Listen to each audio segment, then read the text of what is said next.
Video yang akan saya putarkan ini sangat mengejutkan sekali, teman-teman. Jadi akan saya putarkan di sini ya. Dan sepertinya dari kalangan para pendukung klan Ba'alwi atau bahkan klan Ba'alwinya dari kalangan para Habib-Habib ini ya. Ini sepertinya bakal penasaran dengan sosok Kiai Goib ya. Ini nama samarannya sepertinya. Jadi beliau tampil memberikan sebuah bantahan yang menurut saya ini gaspol banget ya. Ini menarik teman-teman ya, menarik sekali. Semoga saja para pendukung atau bahkan klan Ba'alwi sendiri ya, semoga menyimak video yang satu ini. Tidak usah panjang lebar lah, kita saksikan ya. Dan ketika saya lihat tadi ya suaranya, wah ini kayaknya orang hebat seperti itu ya. Artinya saya pernah mendengar di mana sih suara yang seperti ini gitu ya. Ketika saya mendengarkan tadi. Nah, ini penting untuk kemudian kita dengarkan hingga akhir. Monggo agar supaya video ini tidak di skip-skip ya. Jangan di skip-skip biar tidak panjang lebar. Mari kita intro terlebih dahulu. Silakan.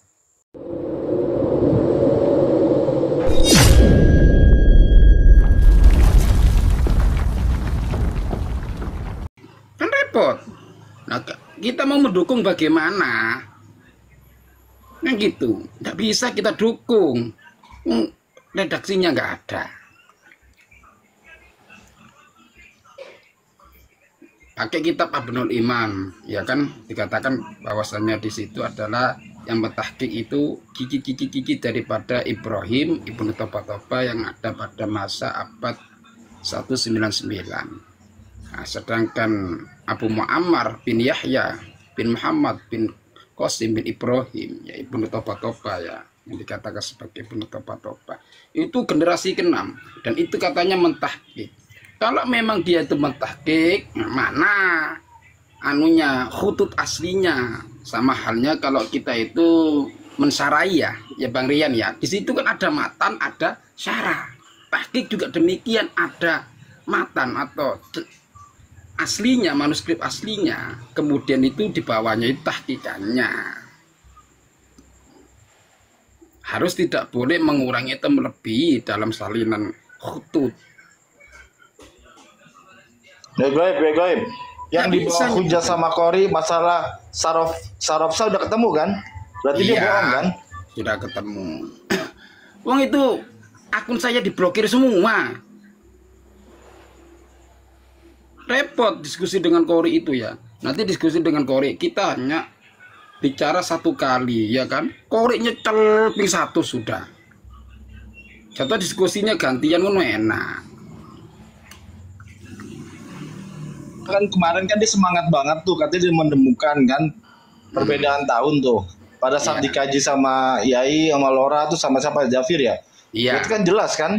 Jelas. Pembohongannya kan, bohongnya dia kan. Ketemu Kak semua itu belum ada Mas Rian kalau dikaji sama Mas Rian tambah tertawain Qori. Nggak bisa memahami kitab. Mana itu? Aduh. Kok bisa memahami kitab kok seperti itu ya Allah.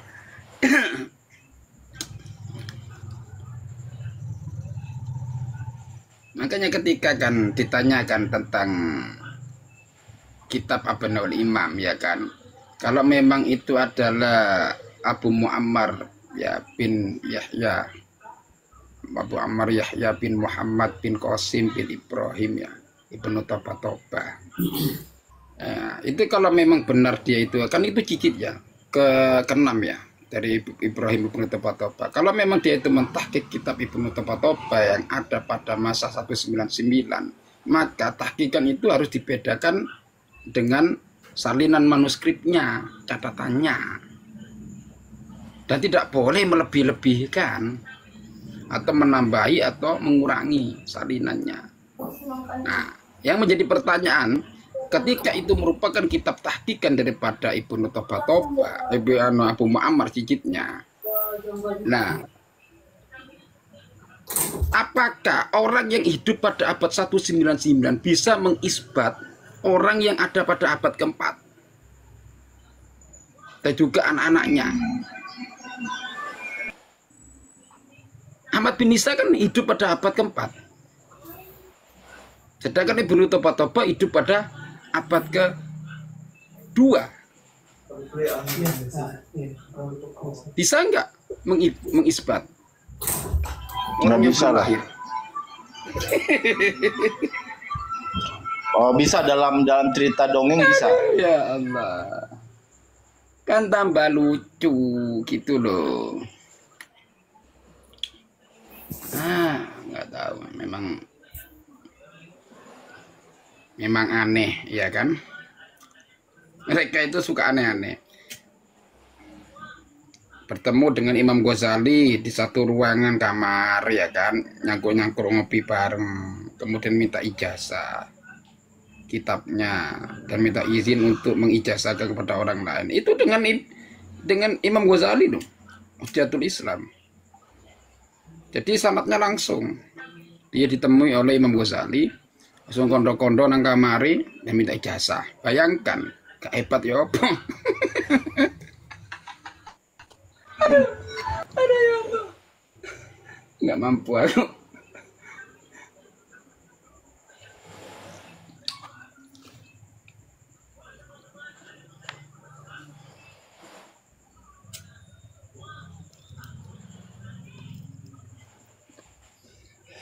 Lah yang seperti ini loh kawan.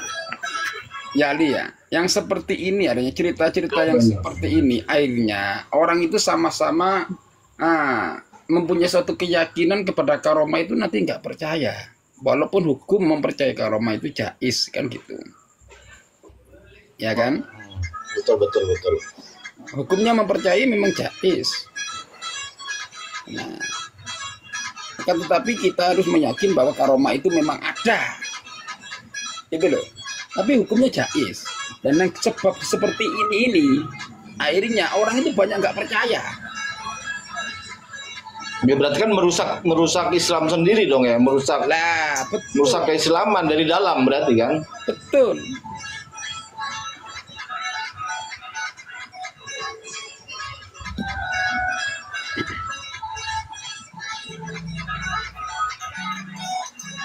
Enggak, kadang-kadang saya juga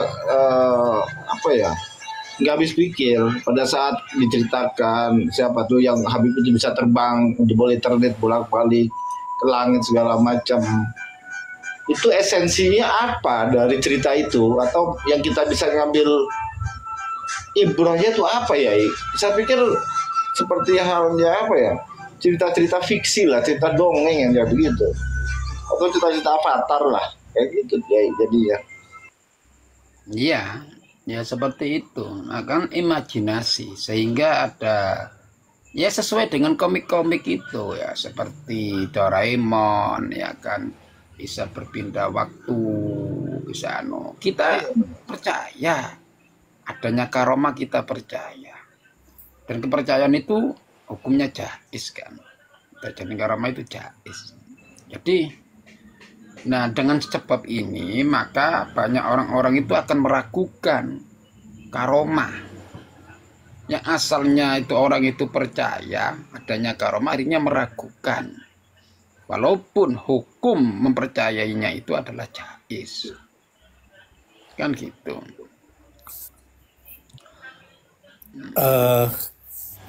Kiai, gini, saya agak ruwet ini pertanyaan saya nih. Pertanyaannya udah ruwet, apalagi jawabannya. Kaum Mbak Alawi ini kan orang cerdas ya, saya bilang ya. Cerdas sekali lah dalam melakukan fabrikasi. Tetapi kok kenapa mereka kalau memang sengaja memfabrikasi, kok yang mereka cantol itu hanya kisah atau kitab atau tokoh di abad ke-7. Abad ke-7 itu kan artinya tahun Masehinya 1200-an ya? Kurangi 5, ya betul, 1200-an. 1200. Iya. Kalau mereka memang sengaja mau memfabrikasi, kenapa kok baru di abad ke-7 atau 1200 gitu? Terkait dengan apanya lah, pentokohan atau apanya gitu loh. Ini saya pikir ini ya kekuasaan Allah lah, sehebat apapun, secerdas apapun namanya orang mau membuat sesuatu, nggak ada yang sempurna gitu ya. Iya betul. Nah kedua, terkait dengan pentokohan gitu. Mereka kecolongan hanya sugroh wal istifadohnya itu di kalangan mereka Ba'alawi ini. Tidak berusaha juga mencantol dari ulama-ulama di luar Ba'alawi semasa. Dengan bukti apa? Mereka juga tidak diambil referensinya, tidak dikutip ulama-ulama semasa sejamannya gitu. Artinya jangan-jangan kesunyian ini sebenarnya bukan di 700. Ya, kesunyian itu bisa jadi malah lebih kesinian gitu. Kesunyian cerita itu. Ya, betul Pak Bengki. Ini fabrikasi yang nggak sempurna, saya bilang gitu. Nah, silakanlah Kiai Anjas sebagai peneliti kitab ini, cobalah tolong dilihat. Apakah dalam fabrikasi mereka itu atau proses-proses sejarah mereka itu dari mulai abad ke-12 lah Masehi itu dikutip juga oleh ulama-ulama di luar Ba'alawi di abad yang sama atau di masa yang sama atau minimal 1 abad setelahnya lah gitu. Sehingga kefiktifan tokoh-tokoh ini tidak terkonfirmasi. Nah sekarang masalahnya kan yang dibilang sama Kiai Imit, kenapa tokoh-tokoh ini fiktif? Mereka kan tidak dicantol, tidak direferensi, tidak dikutip, tidak dijadikan rujukan juga ulama-ulama sejamannya, semasanya, sedaerahnya, sewilayahnya, dan sejamannya, kan gitu kira-kira kan. Jadi mereka ini kayak orang di dalam tabung kayak di tabung bayi tabung. Nah, dia ini kayak kelompok di bayi tabung yang berkutat di dalam aja, begitu pecotot lahir ya wes langsung bior gitu. Betul itu Bang Bengki. Kalau kita mau meneliti ya, mau membacanya dengan istiqra, dengan cara meneliti, itu akan ada. Memang seperti kitab sahabatnya Imam Ibnu Hajar Al-Haytami. Saya tidak mengatakan tidak benar, tapi sesosok Imam Ibnu Hajar Al-Haytami yang terkenal, ya kan, yang terkenal periwayatan hadisnya, kok meriwayatkan sanad Hirqah hanya mengatakan dari santri kemudian ke Al-Idrus. Jadi tidak langsung ke Al-Idrus, hanya mengatakan santri. Santri itu siapa namanya? Nah, di sini loh letaknya. Ya, sama dengan wali-walinya mereka. Ya kan? Al-Haytami ada di abad berapa Masehi? 13. Oke, berarti kan masih bisa dibilang sejaman dengan Ali Asakronnya kan? Iya. Di situ, tapi di situ kan aneh. Makanya ketika dilihat dari periwayatan, maka di situ batil. Kayak gitu loh. Sanad periwayatannya batal. Karena apa? Karena tidak ada ulama lain selain daripada Ibnu Hajar Al-Haytami meriwayatkan sanad Hirqah seperti itu. Dari santri ndak. Pasti menyebutkan orangnya, apalagi ahli hadis. Nggak mau kan dikatakan sebagai maudhu, kan gitu. Kan di situ Pak Meki, atau buatan, nggak mau. Sekelas Ibnu Hajar Al-Haytami loh. Saya bukan meragukan pendapat itu, enggak. Tapi saya melihat dari sisi periwayatannya.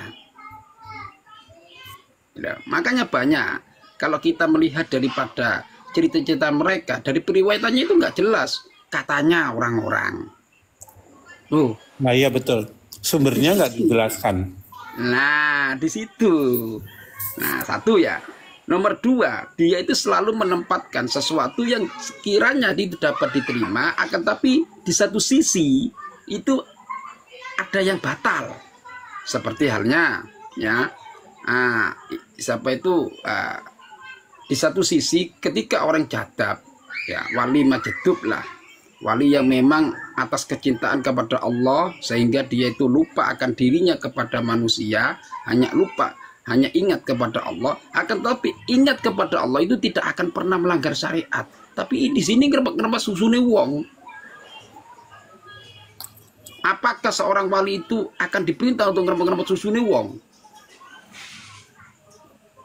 wala taqrabaz zina, kan gitu. Wong zina aja mendekati aja dilarang. Apalagi sampai ngerempet susu. Di situ loh. Jadi disandarkannya sehingga dapat dipercaya itu dari majedubnya. Tapi di situ melanggarnya kepada syariatnya. Nggak ada wali seperti itu. Masa orang cinta kepada Allah itu melanggar perintah Gusti Allah? Ya tidak mungkin lah. Wong cinta itu harus orang itu mengikuti perintahnya dan menjauhi larangannya. Seperti Muhyiddin ini, ya kan? Oh, berarti kalau ada wali yang kayak gitu, Gitu loh. dia meninggalkan sholat, berarti bukan wali dong ya? Ya bukan, nggak ada wali itu meninggalkan sholat, nggak ada. Wong cinta kepada Gusti Allah kok meninggalkan sholat yang diperintahkan Gusti Allah, kan lucu gitu loh. Nah disitulah letaknya dia itu bisa kebobolan walaupun pakai dasar majedub, ya kan? Majedub itu kan tidak ada taklif di dalam tuntutan, di dalam suatu syariat. Apakah harus melanggar syariat yang bisa merugikan kepada orang lain? Kan tidak. Makanya dilihat dari sisi itu, apalagi dilihat dari sisi periwayatannya. Siapa yang meriwayatkannya? Kalau Syekh Abdul Qadir Jailani jelas, Imam Dhahabi mengatakan, aku tidak pernah menukil dalam kitab Tarikhul Islam ya, Dhahabi, aku tidak pernah menukil karomah seorang pun ya dengan secara mutawatir kecuali karomahnya Syekh Abdul Qadir Jailani. Ada pada masanya, terus pada masa santri-santrinya, pada masa setelahnya, terus itu banyak dinukil oleh ulama-ulama yang muktabar. Di antaranya ya siapa itu, Imam Nawawi, terus Imam Abdul Qasim ya, Al-Qusyairi itu banyak. Imam Dhahabi itu kan ulama muktabar semua. Makanya kita bisa mempercayai itu bentuk karomah kalau yang meriwayatkannya itu adalah orang yang memang sudah muktabar. Kalau pada masa kita dulu ya, kiai-kiai kita seperti Ki Abdul Hamid meriwayatkan karomahnya Kusmi meriwayatkan karomah Ki Abdul Hamid, dan itu diriwayatkan oleh banyak orang, bukan hanya sekedar kiai saja yang muktabar, gitu loh.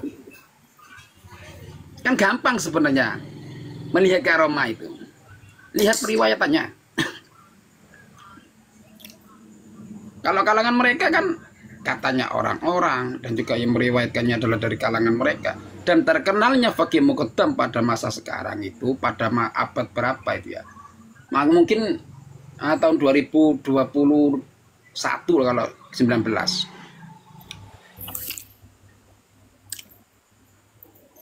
Itu kan terkenalnya masih barusan. Saya mondok tuh mulai dulu nggak pernah kenal Faqih Muqaddam.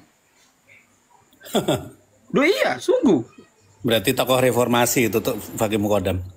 Nah makanya terkenal kan barusan. Saya tahu ini loh dari anunya Kiai Imat ini loh, baru saya mempelajari kita. Oh ini Faqih Muqaddam ini ya. Oh dia termasuk pembaharu kali Pak. Putri Jalani ya. Waduh, Kiai. Dia pembaharu dalam bidang karomah, berarti pembaharu dalam bidang karomah.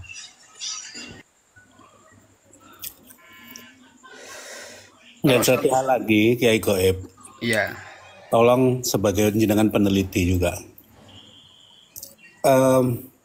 Pada abad ke-7, itu kan pengakuan isbat itu atau dasar penulisan itu karena adalah faktor mimpi, betul kan? Betul. Terus penemuan makam Isa Al-Muhajir itu juga faktor mimpi. Betul enggak? Betul. Rongsen.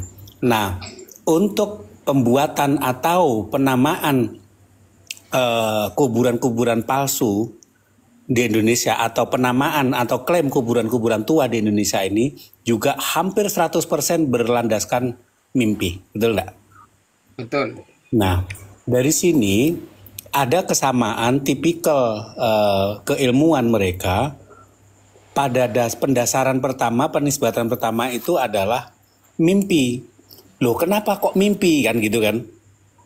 Karena lah satu-satunya sumber yang tidak bisa dikonfirmasi dan klarifikasi kan adalah mimpi. Betul. Nah, Ini makin membuktikan atau makin menguatkan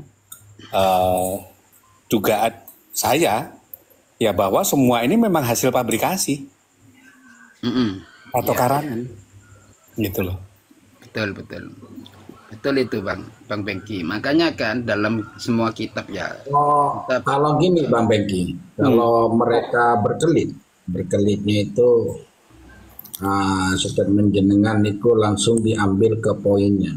Loh, tidak semua mimpi itu tidak kenyataan. Nabiullah Ibrahim aja dapat perintah lewat mimpi kok. Gimana ini jawabannya ini? Sekarang gini, kualitas pembuktian mimpi Nabi Ibrahim itu siapa yang menceritakan? Nabi ditulis diceritakan di mana? Di Al-Quran. nah di situ betul. Gini, udah situ aja. Karena perhatikan itu merupakan wahyu. Kalau sudah ada di Al-Quran, diceritakan dalam Al-Quran, kalau mau dibantah ya silahkan aja dibantah. Nah, itu Kita Al-Quran. nggak ada hak untuk mengkoreksi dan membantah Al-Quran atau merevisi. Tapi kalau manusia yang bercerita, itu ya harus dibuktikan. Harus ada pembuktian dari sisi lain gitu loh. Boleh aja mimpi, tapi juga harus ada pembuktian dari sisi-sisi lain. Mau dari sanadnya, mau dari sanad mimpi itu maksudnya ya, sanad periwayatan mimpi itu sendiri. Nah tadi kan Kiai Goy bilang,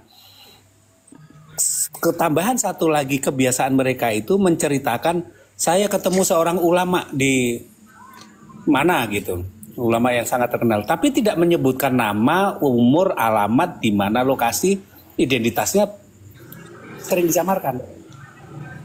Nah, itu kan modus itu. Iya, betul. Nah itu ditiru sama Mukibin sekarang. Saya ikut ulama-ulama terdahulu. Wah. Jadi kan mimpi itu ya, itu adalah sebuah isyarat.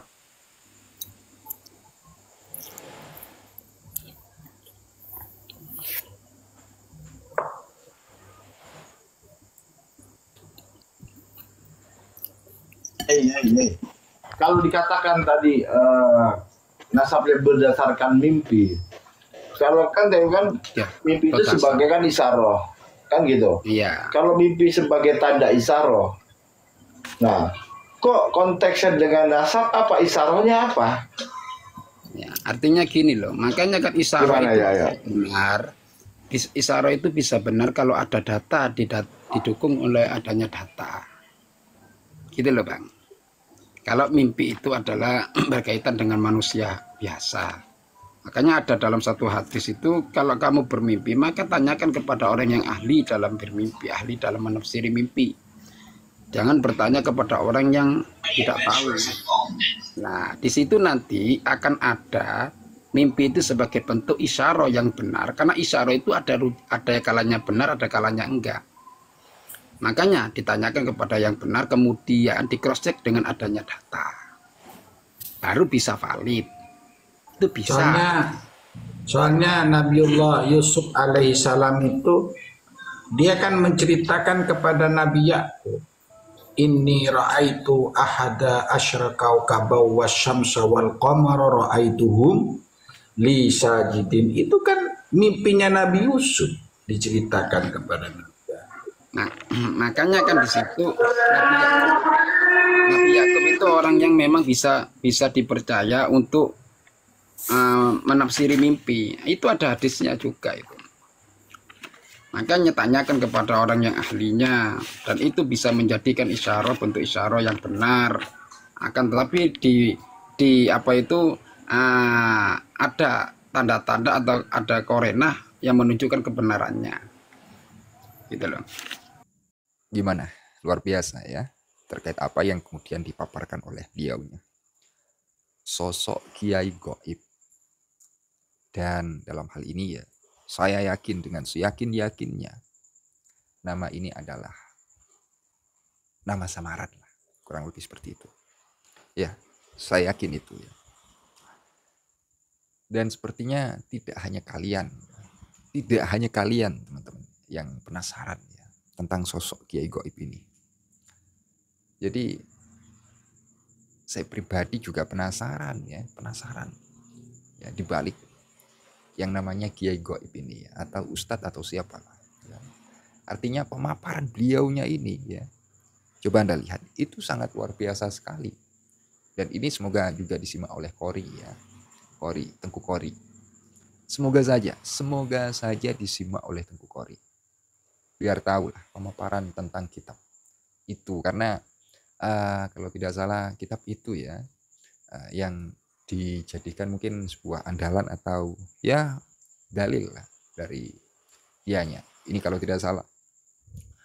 Jadi jika Anda masih belum menyimak video beliaunya ketika menjelaskan hal tersebut ya dengan cukup luar biasa, silakan agar dalam video tersebut disimak hingga akhir ya. Ini penting, saya pikir penting sekali, dan pencerahan ataupun cara beliau menjelaskan ya tepatnya seperti itu ya, ini saya pikir mantap ya, gaspol. Dan dalam hal ini pun saya berharap semoga Rizik juga ikut mendengarkan video tersebut. Dan mungkin hanya itu ya yang bisa saya sampaikan, yang dapat saya informasikan ya pada kesempatan kali ini. Kurang lebihnya mungkin ada kekeliruan kata, ungkapan atau apalah itu ya yang telah saya sampaikan. Saya mohon maaf sebesar-besarnya. Semoga Anda yang mendengarkan dapat mengambil pengetahuan ya. Semoga informasi ini bermanfaat lah untuk panjenengan, untuk sampean-sampean semua. Dari saya terima kasih. Akhirul qaul ihdinas siratal mustaqim. Wassalamualaikum warahmatullahi wabarakatuh.